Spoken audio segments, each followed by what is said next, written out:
Diz assim a palavra de Deus: seja a vossa vida sem avareza, contentai-vos com as coisas que tendes, porque ele tem dito: de maneira alguma te deixarei, nunca, jamais te abandonarei. Parte B somente, irmãos, vamos ler juntos? De maneira alguma te deixarei, nunca, jamais te abandonarei. Há uma promessa, irmãos, aqui, do Senhor. Esta carta escrita aos Hebreus, ela não especifica de uma maneira muito clara para quem essa carta foi escrita e nem quem escreveu. Não é? Alguns eruditos dizem, acreditam talvez ter sido Paulo, alguns acreditam ter sido Barnabé, outros não têm certeza nenhuma de quem tenha escrito o livro, essa carta aos Hebreus. E também não há uma garantia, de fato, para quem ela foi escrita. O que a palavra de Deus nos mostra, irmãos, é que foi escrita para alguns irmãos que já há algum tempo conheciam o Senhor. Se você olhar, por exemplo, no capítulo de número 10, no versículo de número 32, a palavra de Deus nos diz assim: lembrai-vos, porém, dos dias anteriores, em que depois de iluminados, sustentastes grande luta e sofrimentos, ora expostos como em espetáculo, tanto de opróbrio quanto de tribulações, ora tornando-vos coparticipantes com aqueles que desse modo foram tratados. Porque não somente vos compadecestes dos encarcerados, como também aceitastes com alegria o espólio dos vossos bens, tendo ciência de possuirdes vós mesmos patrimônio superior e durável. Não abandoneis, portanto, a vossa confiança, ela tem grande galardão. Com efeito, tendes necessidade de perseverança, para que, havendo feito a vontade de Deus, alcanceis a promessa. Porque ainda, dentro de pouco tempo, aquele que vem virá, e não tardará. Todavia, o meu justo viverá pela fé, e se retroceder nele, não se compraz a minha alma. Nós, porém, não somos dos que retrocedem para a perdição. Somos, entretanto, da fé para a conservação da alma. Irmãos, esta carta aos Hebreus foi uma carta escrita a esses irmãos, exortando-os à perseverança. Perseverança. O texto que nós lemos aqui agora do capítulo 10, ele fala, o autor, enfatizando situações que alguns irmãos viveram no passado. Depois de terem sido iluminados, ou seja, convertidos, depois de terem conhecido a palavra, estarem agora servindo e amando a Deus na pessoa de Jesus Cristo. Eram crentes que já conheciam o Senhor, temiam a Deus, viviam a igreja do Senhor, mas que estavam por algum momento vivendo tribulações, alguns esfriando na fé, havia uma apostasia tomando conta, haviam aqueles que de alguma forma receberam a graça em Cristo Jesus, mas estavam agora quase que voltando para a lei, enfatizando a questão de Moisés, um grande homem usado por Deus, levando a eles libertação, conhecimento das Escrituras, da lei, um grande sacerdote, um homem usado tremendamente para o Senhor. É por isso que o autor aos Hebreus, quando ele escreve, ele fala sobre o sacerdócio perfeito do Senhor Jesus. Ele fala que Jesus não somente era homem, assim como Moisés, e exerceu o sacerdócio, mas além de ser homem, era homem perfeito e era filho de Deus, mas também não só era o sacerdote, mas o sacrifício. Aquele que foi sacrificado pelos nossos pecados. Morreu na cruz, derramou sangue pelos nossos pecados. E por isso a gente vê em toda a carta, eu não ia fazer isso, mas vou fazer. Se os irmãos puderem e quiserem me acompanhar, livro de Hebreus, caminhar aqui alguns capítulos e alguns versículos, a carta aos Hebreus.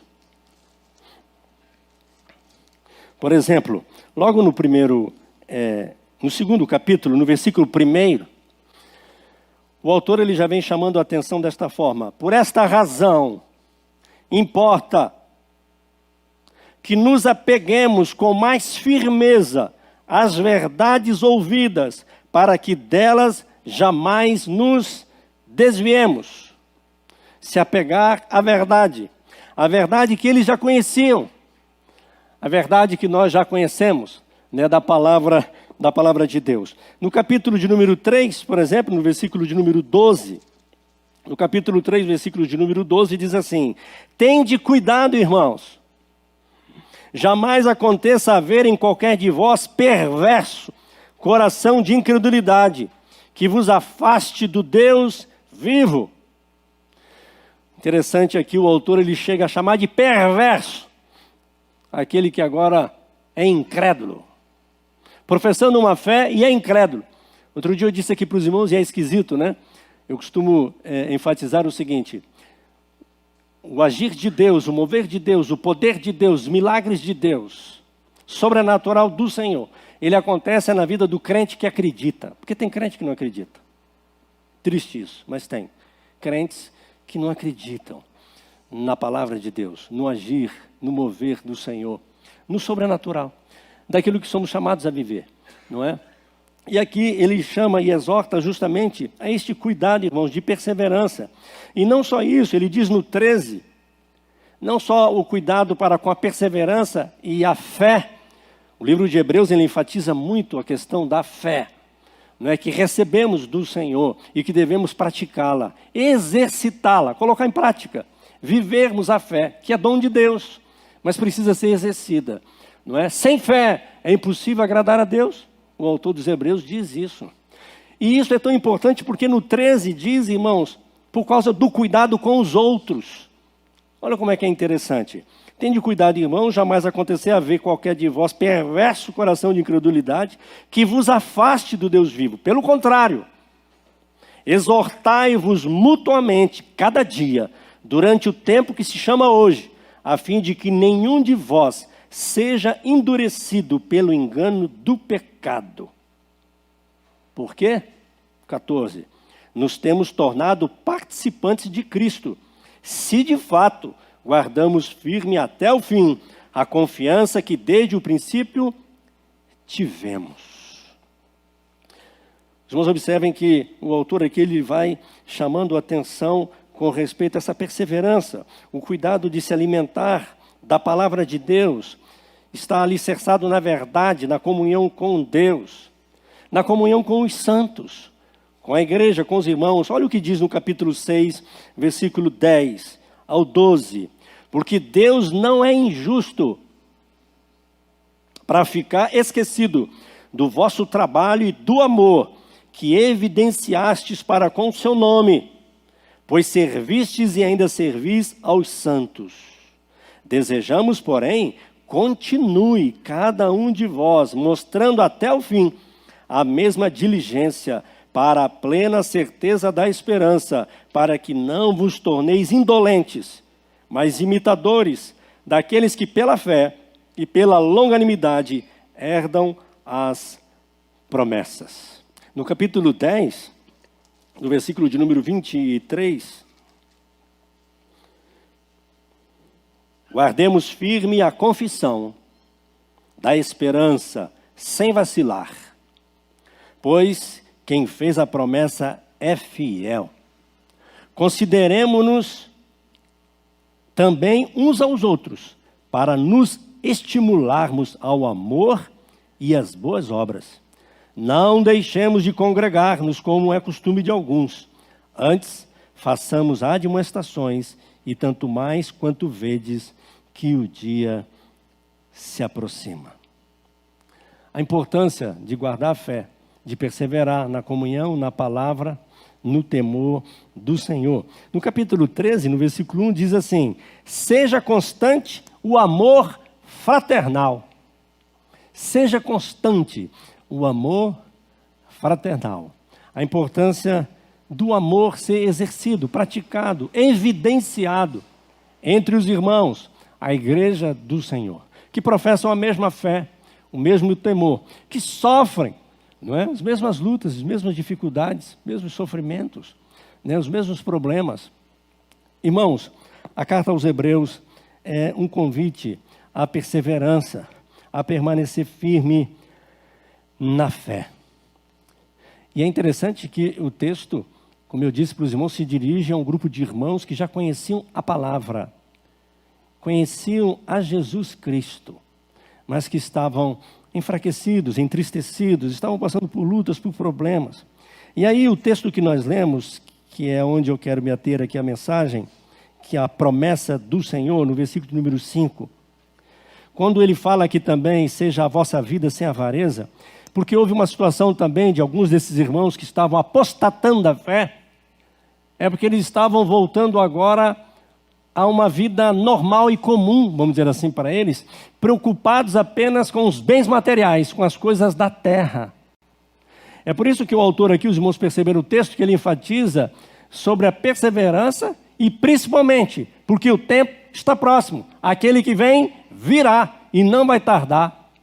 E aqueles que são do Senhor perseveram nele, estão firmes nele. Por isso, a exortação aqui, na primeira parte do versículo 5 e logo na segunda parte, ele então enfatiza a promessa. Quando a palavra de Deus diz, eu vou estar sempre convosco.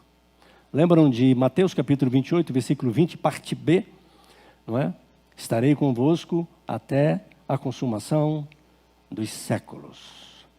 Quando ele estava sendo assunto ao céu, falando com os apóstolos, não é? Dando aquela grande comissão e falando para eles, olha, eu estarei convosco. Ide, portanto, mas eu estarei convosco todos os dias, até a consumação do século. Meu irmão, minha irmã, há uma promessa do Senhor.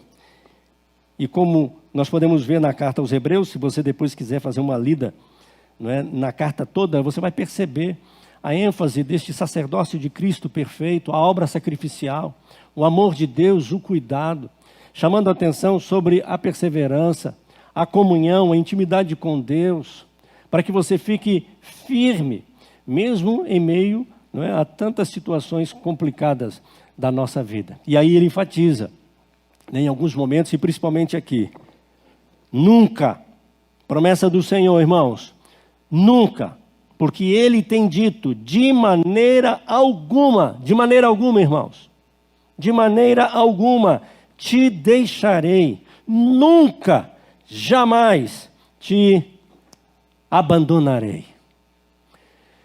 Irmãos, a promessa de Deus para as nossas vidas, quando nós a recebemos e cremos nela, a promessa de Deus, ela revela a nós, irmãos, aquilo que nós somos, aquilo que nós temos e aquilo que nós podemos em Cristo Jesus.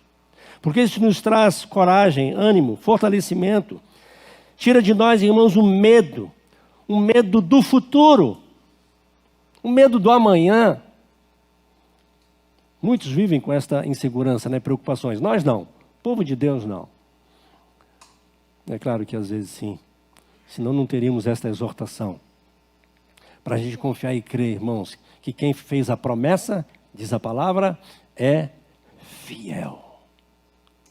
Irmãos, o nosso Senhor Jesus Cristo, ele se fez homem, filho de Deus, foi até a cruz, teve morte de cruz, pelos meus e pelos seus pecados. Ele pagou o preço da nossa condenação. Ele providenciou tudo, irmãos, para que eu e você pudéssemos ficar firmes.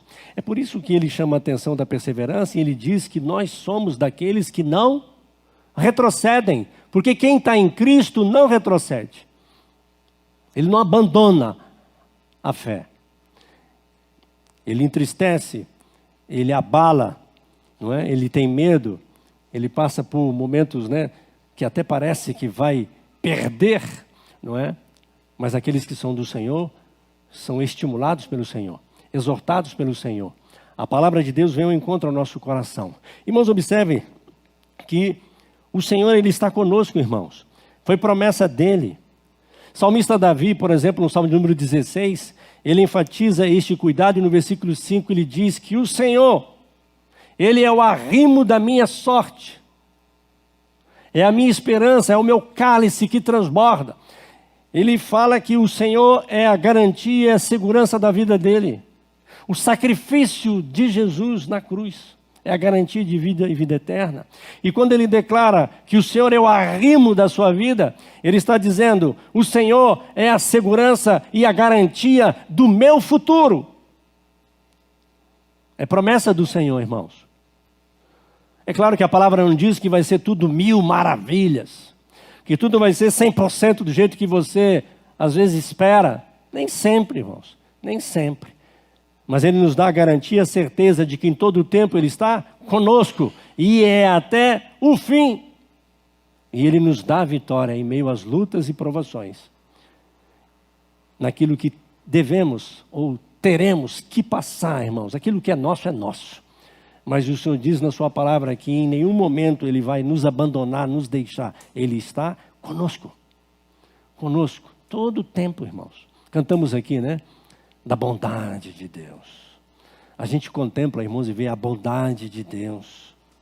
Eu chamo a atenção dos irmãos numa noite como essa, quando você vê a mesa e a mesa preparada, isso deve trazer à sua memória isto, esta confiança, esta certeza de um futuro, esta garantia, irmãos, do amanhã, a certeza de que existe um amanhã para você, uma eternidade com Cristo, existe o cuidado, o zelo, o amor de Deus, apesar de nós, irmãos. Apesar de nós, imerecedores, mas foi o amor de Deus que nos alcançou, a graça do Senhor. Deus nos ama, irmãos. A palavra de Deus diz que Ele não se esquece de nós. Lembra de Isaías 49? Ainda que a sua mãe, não é? Ainda que uma mãe. Outro dia alguém compartilhava comigo e falou: pastor, eu li esse texto e não consegui entender. Mas hoje em dia, a gente ouve as notícias. Como tem mãe que abandona?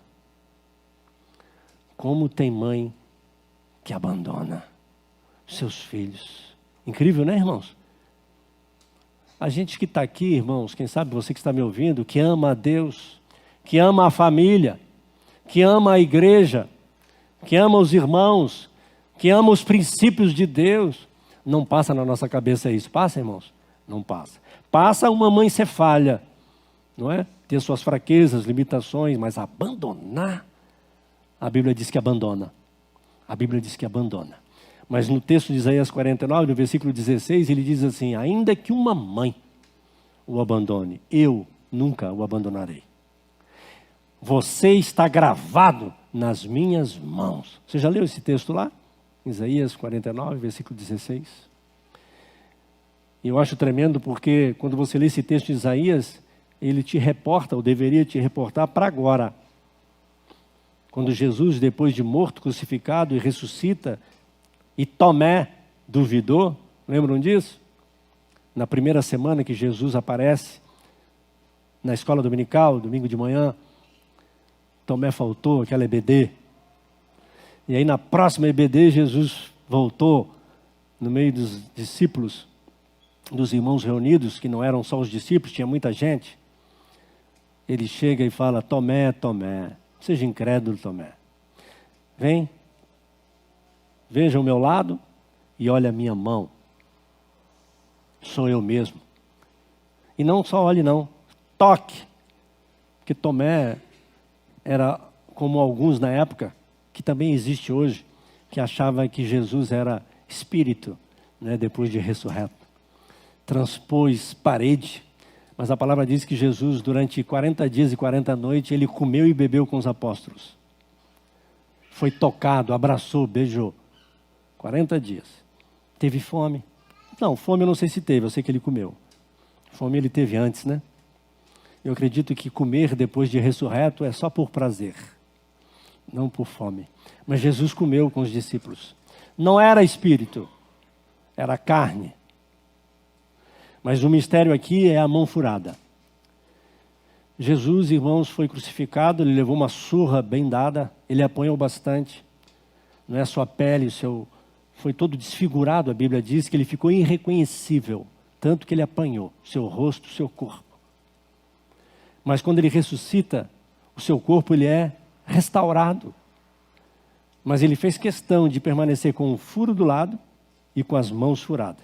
Quando eu e você, meu irmão e minha irmã, entrarmos lá no céu, na glória, e nos encontrarmos com Cristo, nós o veremos com a mão furada e com o seu lado furado. Deixou para memória. Deixou para lembrança.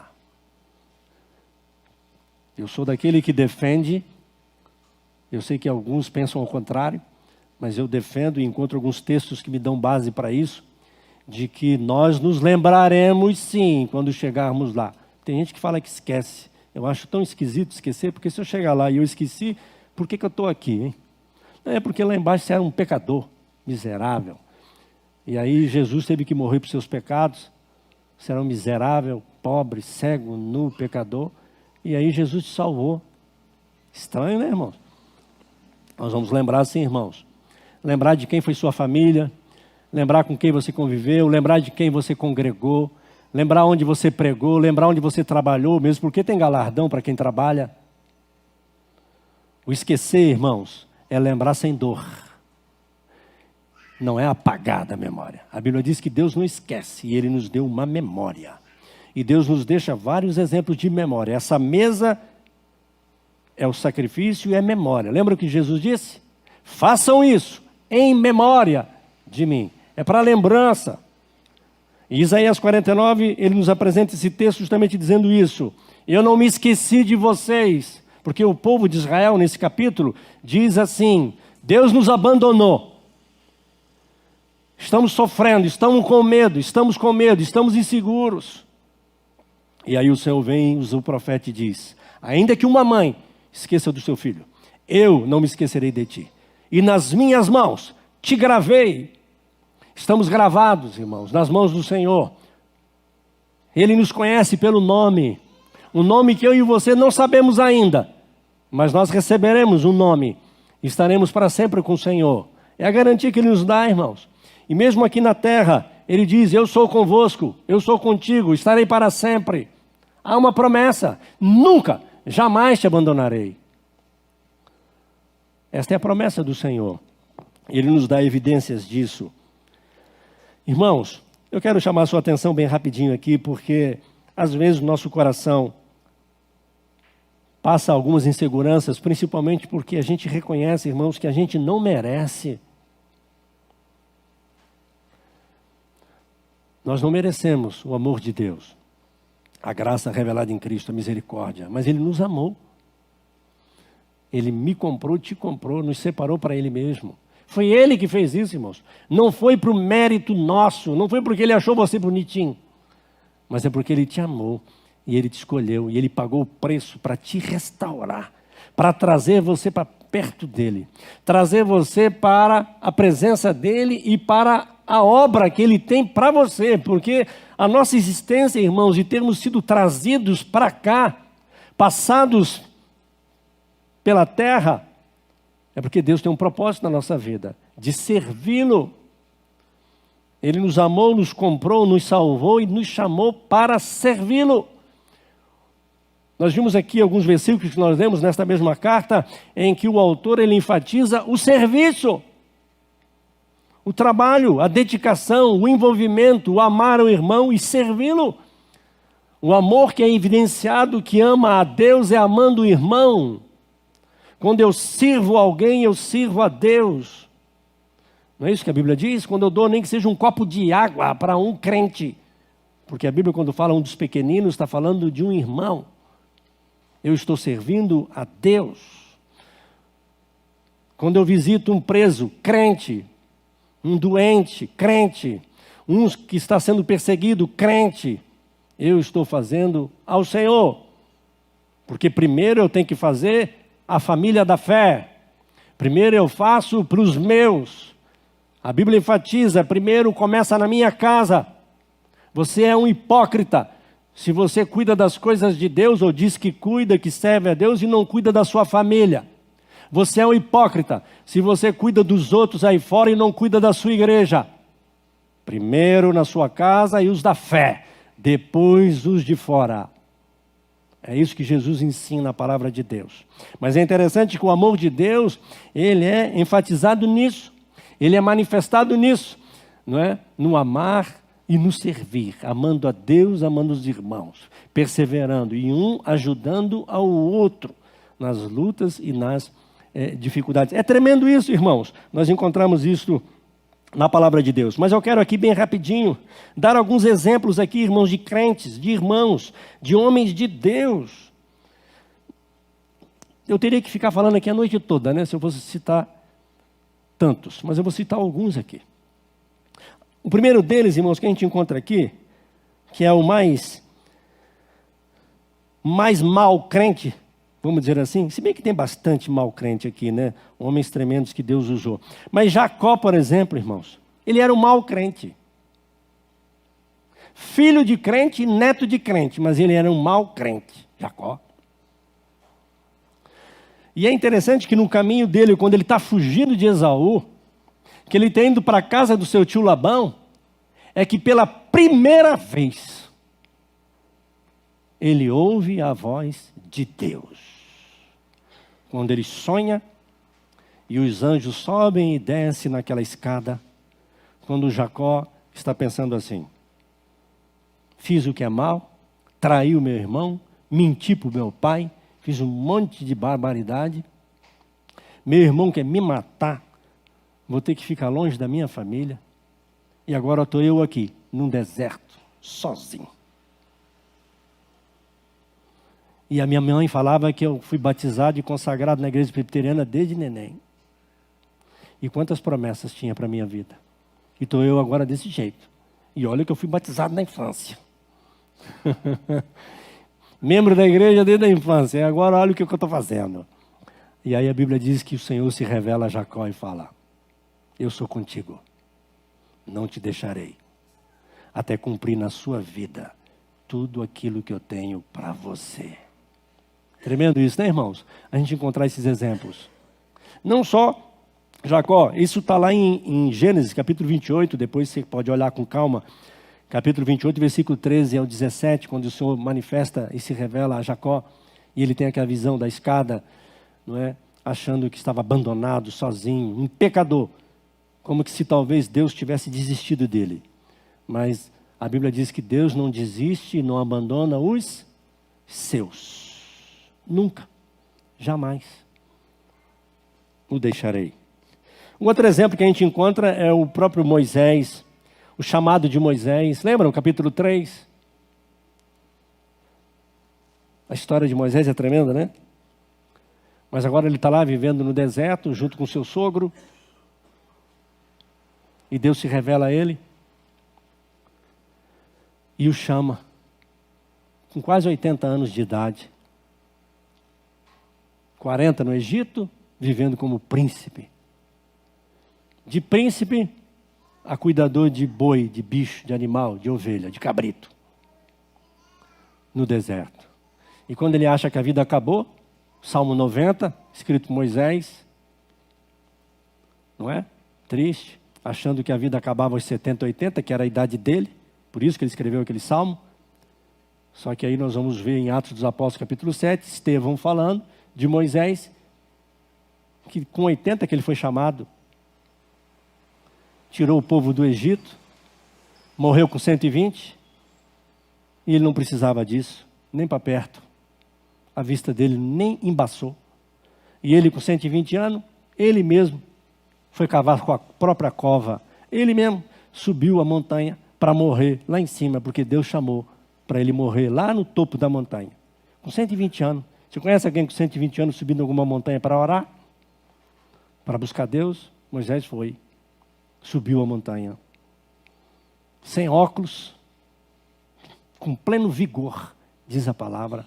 Que conversa é essa de 70, 80, o resto é canseiro, enfado? Tem que entender o contexto, irmãos. Eu gosto de falar em aniversário de gente de 90 e 80 anos por causa disso. Porque aí eu mostro que não é nada disso. Nada de pantufa. Depois da aposentadoria. Não é? Nada de chinelinho para ficar dentro de casa com 80 anos, 70. Muito pelo contrário. Tem muita coisa para fazer ainda para o Senhor. Aposentadoria é bom, mas no Senhor a obra continua. Tremendo, né, irmãos? Mas o que eu quero chamar a atenção de Moisés é que Moisés, ele fez também, cometeu pecados, fraquezas. Quando foi chamado, Senhor, quem sou eu? Não tenho condição. não sei nem falar. Alguns entendem que ele até era gago. Precisava de um intérprete, precisava de alguém falar por ele. Arão falava fluentemente. Então ele chama Arão. Tremendo, né, irmãos? Mas o Senhor disse para ele lá em Deuteronômio capítulo 31, chama no capítulo 3, e no 31, ele fala dele e fala do povo. Quando Deus diz assim, fiquem firmes, confiem, o Senhor é conosco, não nos abandonará. Palavra para Moisés, para Josué depois, irmãos. Moisés é morto, Deus chama Josué. Capítulo 1, versículo 5. O Senhor tem que enfatizar, Josué, eu sou contigo, Josué. Não vou te deixar. E assim como eu fui com Moisés, serei contigo. Imagina o que é um Josué substituir um Moisés. Você já viu o que está escrito lá em Deuteronômio 34, no versículo 10? A Bíblia diz que não houve nenhum homem usado por Deus como Moisés, com sinais e maravilhas, usado de maneira tremenda para libertar o povo do Egito. E agora, Josué, você vai substituir. Levar meu povo para a terra prometida. Josué tremeu, mas o Senhor disse, assim como eu fui com Moisés, eu serei contigo. Lembra de Salomão? Quando o Senhor chama Salomão, Davi está para morrer. E aí então ele fala com Salomão. Ele diz assim, meu filho ainda é um jovem, ele é novo. Não tem experiência ainda. Mas o texto diz assim, o Senhor será contigo, não te deixará. Promessa do Senhor, irmãos. Eu queria trazer essa palavra para mim e para você, nesta noite, para que eu e você nos lembremos disso. O Senhor é contigo. Ele tem uma promessa na sua vida. De vida eterna, de salvação. Ele já levou sobre si as suas dores, os seus pecados. Todo o mal ele levou sobre si. Ele já tem para mim e para você a garantia, a certeza desta vitória. E aqui nesta vida, o cuidado dele sobre a sua vida. Eu não sei, meu irmão, minha irmã, aquilo que você talvez esteja vivendo, passando, ou aquilo que você espera. Mas a palavra que eu quis trazer nesta noite, que Deus colocou no meu coração, falando comigo primeiro, eu estarei contigo para sempre. Nunca te deixarei, nem te abandonarei. Esta palavra para você, meu irmão, minha irmã, você que está aqui nesta noite. O Senhor é contigo. Foi Ele que te comprou com o seu sangue. Foi Ele quem te chamou. Ele que tem propósito na sua vida. Talvez você nem entenda direito ainda o que Deus está fazendo ou o que vai fazer na sua vida. Mas a palavra do Senhor para você é, eu estou contigo e eu nunca, jamais te abandonarei. É tremendo, irmãos, que a palavra diz no livro de Salmos, onde o próprio Davi, que ainda que você caia, você peque, a palavra de Deus diz que você não vai ficar prostrado, porque eu estendo a mão. O Senhor é aquele que nos ergue.